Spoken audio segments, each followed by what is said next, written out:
Hello everyone, I'm Colin Graham. I'm the animation director on Watch Dogs, and today I'm excited to present to you a vertical slice of the Watch Dogs free roaming experience. So actually, this is not a mission. Everything we're going to showcase today is completely systemic, and we're free to do as we please.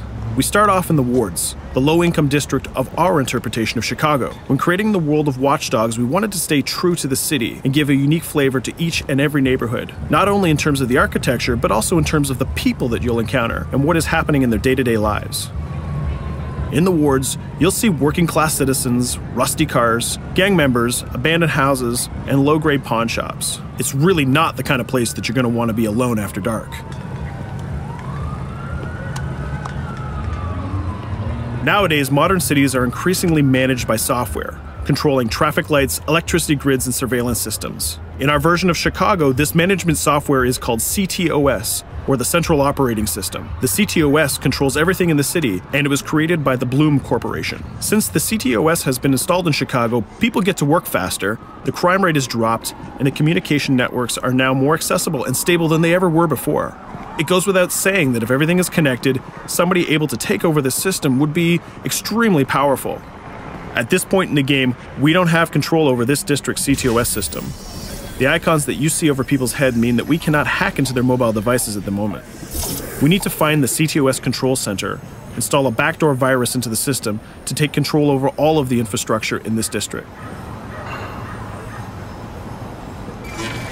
There it is, the CTOS control center.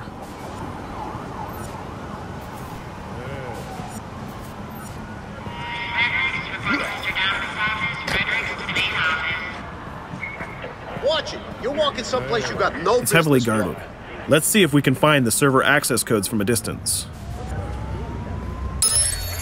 With cameras, we can explore restricted areas without being spotted, tag different guards, and access details on their lives. What the hell is she doing with that weasel motherfucker? It seems that Bloom employees all have a sort of shady past. There it is, the access code to the server room. Unfortunately, we can't access the server via the cameras. We need to sneak inside. One thing that was really important to us when we designed Watch Dogs was to fully support different player styles. Every situation in the game can be tackled the way the player sees fit. In this situation, we can go all out guns blazing, completely stealth without the guards ever seeing us, or we can hack from a distance without ever setting foot inside the restricted area. Let's hack this forklift. Aiden can use the environment to distract and lure guards. Pretty much anything you hack has multiple functions. So, for example, you could use this forklift to access the roof, or you could use it to create cover. Hacking in Watch Dogs is all about player expression. Let's set an improvised explosive device so we can hack it a little bit later.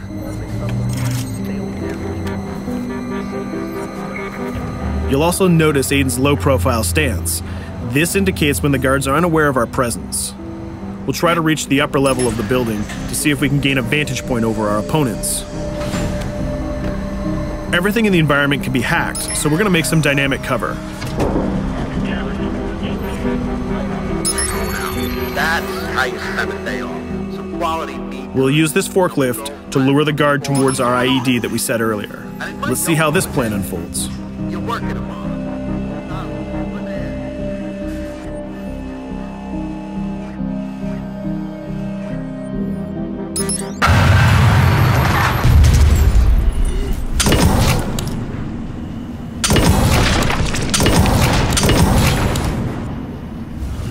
What you just saw is called focus. It represents Aiden's analysis capabilities and his quick reflexes. This gives the player more time to combine core game mechanics together, such as shooting, hacking, and driving, in order to handle more complicated situations.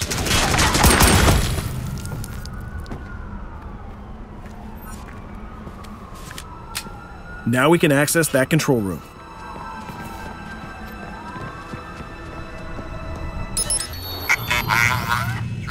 Drop 2, 5.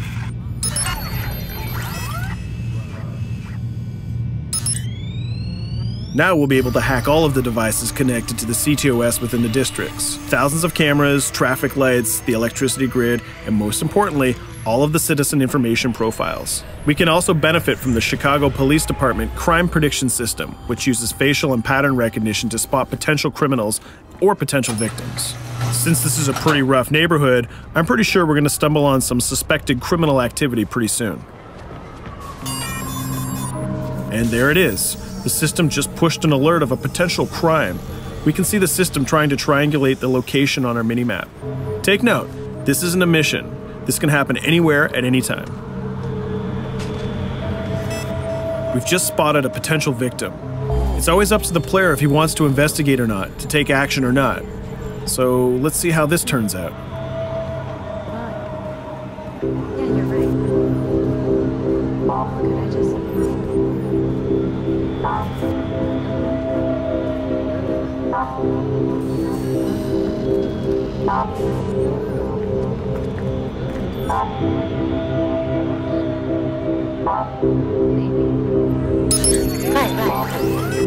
You think you're leaving me? Huh? Jesus, I told you to stay away from me! You belong to me now, get it? You better leave or I'll call the cops! I'll fucking kill you, goddammit! Get off! Yo! That was close. Good thing that we intervened. We managed to prevent the crime, but we triggered a chase. From here, the criminal's behavior is unpredictable. He can try to get away, shoot back at us, surrender, or call for backup.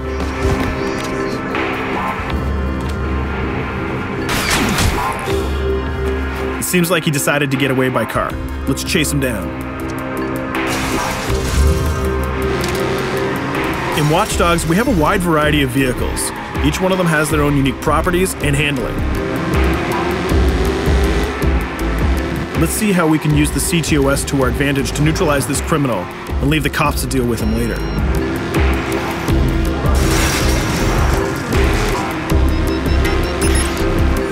The chase stops right here. Using the blockers usually reserved for the cops during interventions, we managed to stop this criminal without killing him. This gives us a reputation bonus.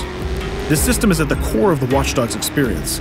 Depending on how we handle different situations in the game, the media and the citizens will have a different perception of our hero, whether he is a true vigilante or a reckless criminal. This will have repercussions throughout the game. Now, let's head for the Loop, the historical district of Chicago, where you're going to find the most iconic buildings in the city.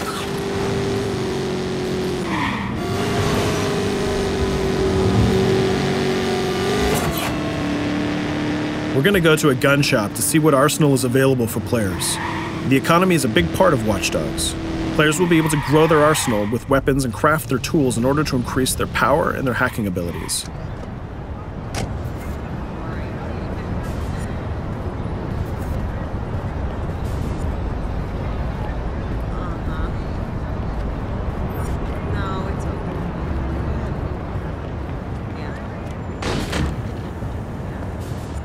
You will find all of the weapons that you would expect in a traditional shooter. Pistols, assault rifles, guns, sniper rifles, and grenade launchers, just to name a few. A lot of bullets were fired in our last encounter with the CTOS guards. Let's stock up on some more ammo. Finding everything.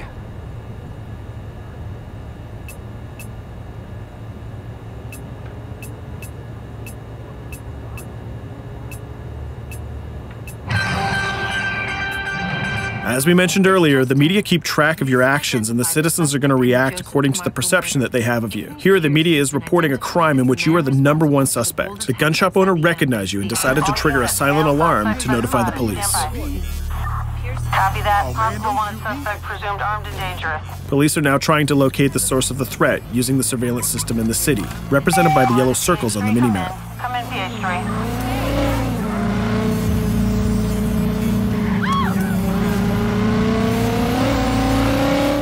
Aiden is able to stall their efforts by hacking into their communication systems while avoiding the scanning areas.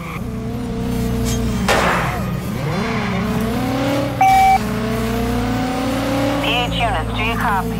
Repeat, squad to all PH units. Once they've lost our trail, we can go back to our activities.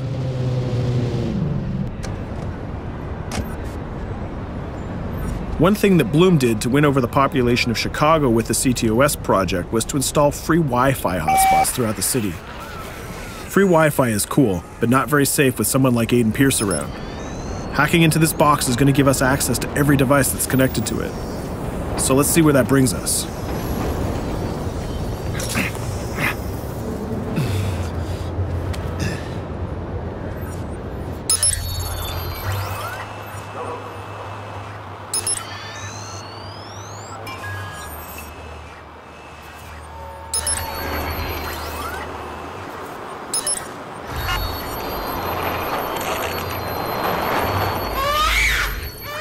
We just hacked into the webcam of a laptop. It seems that we're in the apartment of a mother and we can hear her baby crying in the background.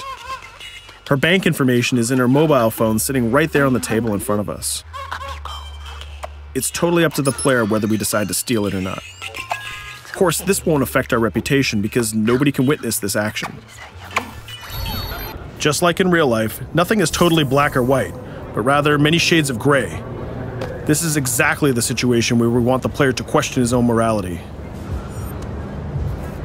Let's go withdraw that money. If you think that you're alone, think again.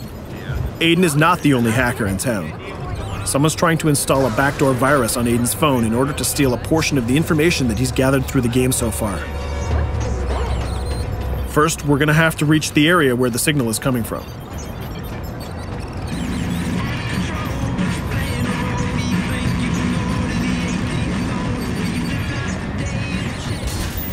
Using our profiler, we're going to try to identify the hacker before the installation finishes.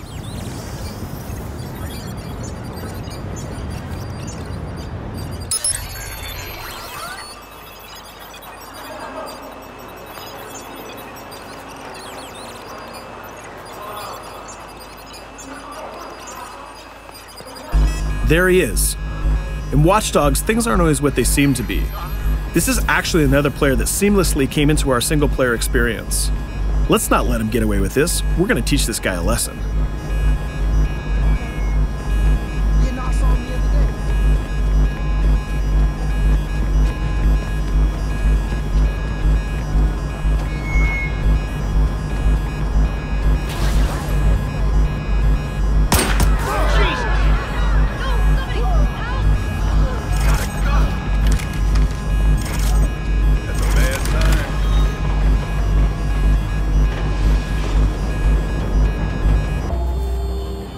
We stopped the hack, but the hacker managed to get away. I don't know about you, but we can't let this pass by. We need to retaliate.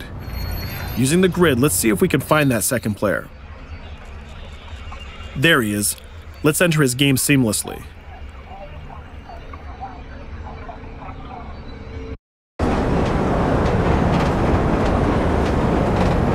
The second player is not yet aware of our presence. If we act carefully, he might think that we're one of the many NPCs in the city.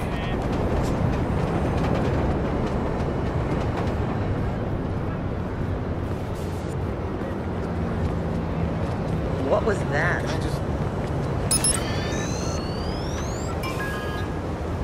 So let's find a place to hide and start hacking. What's going on?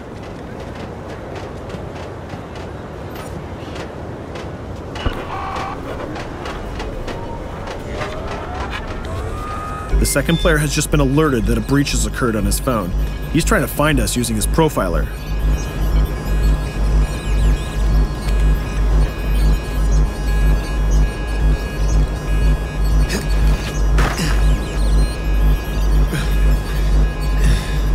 He's dangerously close. Let's hide in the car. We're spotted. Let's get out of there.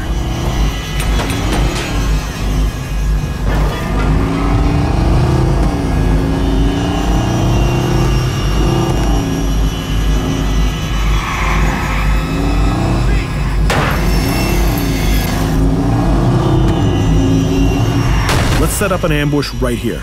By dragging the other player back here into the alley, we make sure that no civilians get hurt during the firefight.